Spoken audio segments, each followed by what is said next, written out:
Assalomu alaykum hammaga. Men Mikrokredit bankdanman. Atim Jumaboyev Diyorbek. Ayaqchi mahallasining agentiman. Kreditlarimiz yaqinda chiqdi bu yil.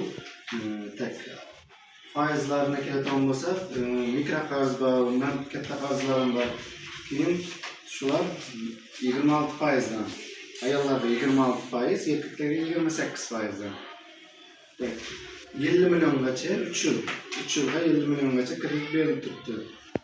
Bundan maqsad shu kreditni ishsizlarni ish bilan ta'minlash, ya'ni yakka tadbirdagi tadbirkorlarni ishlarini faoliyatini yuritish, shular. Yana bu eng minimal miqdordagi qarzlarimiz 5 million so'mdan boshlanadi. 50 milliongacha areali tadbirkorlikda 500 ketaveradi areali. Shuncha million, 100 million, 100 million, 300 million. Bu shartlari bir kafil bilan chiqadi, bir kafil. Liboy odam, masalan, davlatning ishida ishlaydigan bo'lishi kerak, 6 oy davomida oylik olgan bo'lishi kerak.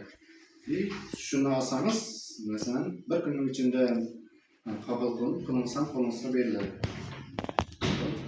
Shu asosiy ma'lumotlar.